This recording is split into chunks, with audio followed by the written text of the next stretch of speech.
we've talked a lot about you not wrestling. You are, in fact, a wrestler and a pretty good one. Am I? You have worked for real companies in the past as well. NXT, you did a couple spots there with a fellow Australian in Tennille Dashwood. How did that first appearance come about? Like, who hit you up about that? Okay, so that was like the most random, like just panic mode ever of my life. So at the time, I was over for one of my shimmer trips, and when I do shimmer trips, I go to Florida, and we stay with Lexi Fife, and we shoot customs because that also makes us money, and we like money. Sure. There's nothing wrong with that. And so it was 2015. So the Iconics had just been signed. And I think it was the first time we'd been over to the US since they'd gone signed. So we were always planning on, like me and the group of people that were there, we were always planning on going to that TV taping because we wanted to watch their first, the first time that we could see them live wrestling at NXT. Like, that's really cool. So we were always planning on going. And then, so the day before the taping, we did like a custom shoot, and then we were going to go to Halloween Horror Nights that night. And then the next day we were just going to, I don't know, shop in the morning and then go to the TV taping at night and see our friends and be like, cool. So then we did the like taping, did our customs.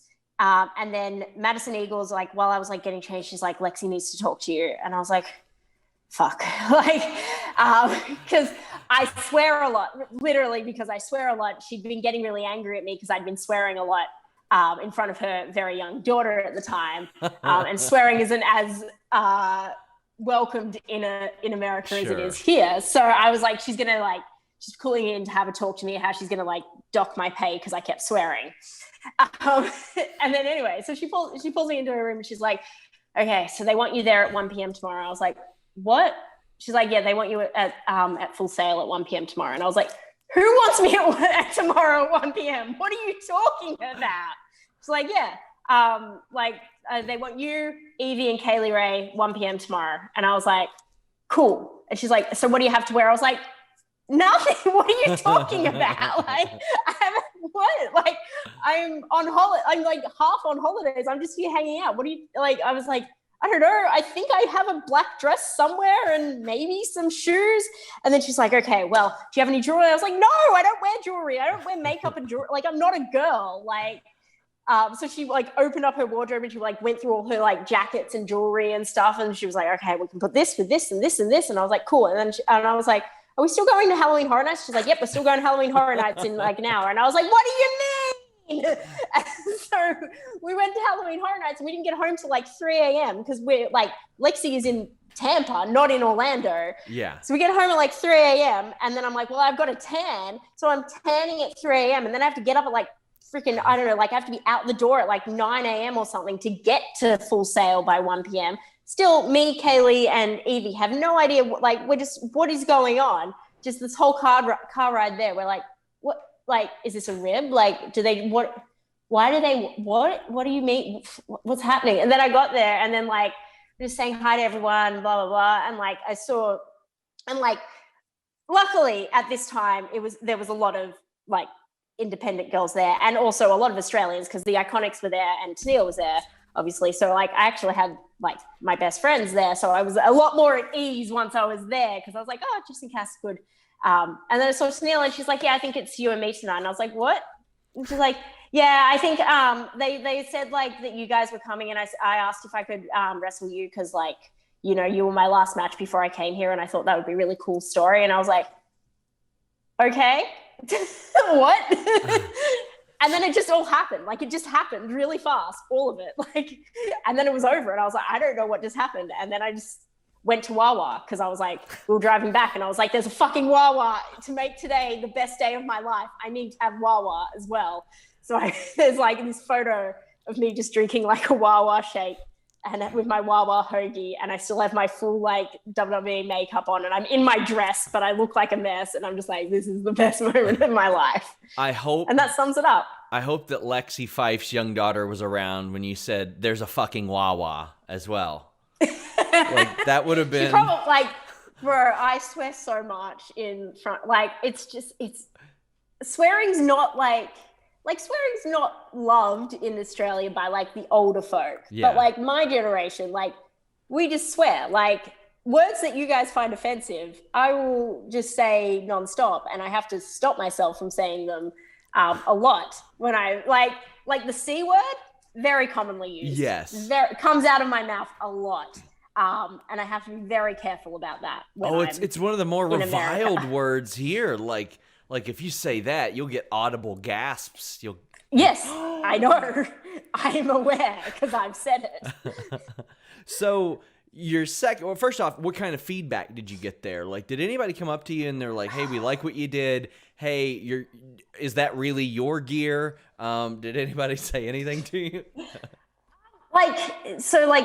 Del Rey was the agent, and like, so I was like, oh, like, you know, is that like fine? Like, what did you want? And she was like, yep, that's fine. Like, you did, like, no what, like, everything there is very like, I don't know. You don't know what's happening. I just shook hands with as many people as I could, and like smiled and did what, like, but I wasn't meant, like, at that point, like 2015, this is before they did their big like indie girl hiring. Yes. Like this is before the Kimberleys and the Heidi Lovelaces and everything like that. So at that point, I really at no point in my career thought I was going to be a signed wrestler. Like it was just not even a consideration of mine.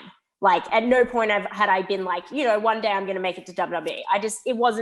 It just wasn't even on my thought. I was like, well, I'm not a model and I'm never going to be a model. And I knew like, obviously that Australian girls had been signed, but like Jess and Cass and Tennille, like they were very, like, they knew what they had to look like, and they went and they made themselves look like that in the, like, they didn't do anything drastic to themselves, but like they put in the work and they worked out and they made sure that they looked like superstars. And I just at that point had never, like, I was just like, I'm just happy wrestling. Like I get to wrestle for Shimmer. That's pretty cool. Like you know, I get to wrestle with my friends. I get to travel the world. Like I'm pretty happy. But then once I had that, like that taste, like I think here's like the thing that always, I think, set it off for me was, Taz had, I don't know if he still has a podcast, but he had a podcast at the time, and he would review NXT, and he was reviewing my match. And he said that I did something, and he was like, well, that was stupid, you know, like, because I think I did the splits. Like, why would you do the splits? You can see she coming at you, and then she dropped you, whatever. But like, what I took away from that was that he said like, oh, this is your debut. Like, why would you do something that makes you look a bit silly? And I was like, he thinks I work there. Like, he doesn't think I look completely out of place. Yeah. And I was like, maybe I can do this. You took it as more of a positive than a negative. Yeah. Like, I was like, I didn't look like, it wasn't like very obvious that I was just some random indie talent. Like he didn't, like, that wasn't even a thought in his brain. And so I was like, maybe if I like try, I can do this. And so then I started trying like 5 years ago. Please tell me the second time you came in was just as interesting as the first. No, the second time was a bit less. The second time was a bit more of, because once I turned into, I think I can do this, I turned into like hustle mode Shaz. Okay. And I was like, hey, Mr. Canyon Seaman, here's all my tapes every single like 3 months. Hey, where's this tryout? Hey, can I come? Oh, I'm in town. Can I do this? Hey, do you want us to have a chat? Like, I was very like, g'day, mate. I'm here. Like, let's have some chats. I'll show you what I can do.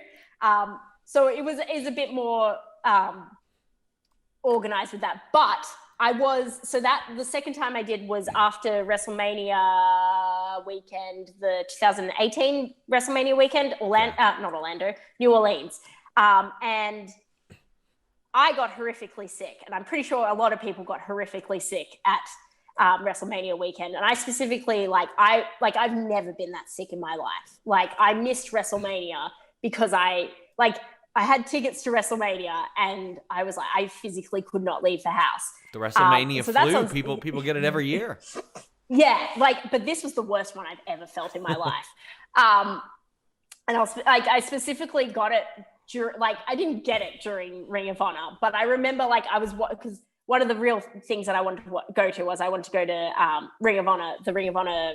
What do they have? I don't know what it's called. It's not. Is it Supercard of Honor? Maybe. I don't know. Yeah. Who knows? Whatever their WrestleMania one is. Okay. Yeah. Supercard of Honor. Yeah, see, I knew. But it was the big Cody Kenny match. It was finally Cody Kenny. It was Bullet Club is fine. Bullet Club is fine. Yes. And I remember specifically being in the crowd and just feeling my fever like start during this match. And I was like, oh, this is the end of my life. Like I am not okay. And this is the match that I have been like the most hyped for in my entire life. Like, and I was, because I'm such a mark. And it just is what it is. Like, that's fine. I don't care. Like, I just love wrestling. And I was so hyped. And then I just was horrifically sick. And then I was literally in bed for like 3 days from that. So that was Saturday night. And then I was sick all of Sunday. I was in bed. And then on Monday, we drove to Florida. So I was in the car sick. And then I made everyone else sick. Oh, no. But then, I made everyone because I'm traveling like in a group of Australians and like, we all just got horrifically sick, but they were all sick for like Shimmer weekend, which was the next weekend. I got like better by Shimmer weekend, but like I was horrifically sick. And I think so on Saturday, Sunday, Monday, and then Tuesday, I like was like out of bed. Okay. And then Wednesday I was at like the tape, and I just remember being like, I haven't eaten or done, but I was really skinny because I hadn't eaten. So that was good. I was like, I haven't eaten for like 3 days. You've got a full podcast and just talking about the shit that happened before you did certain like your televised stuff.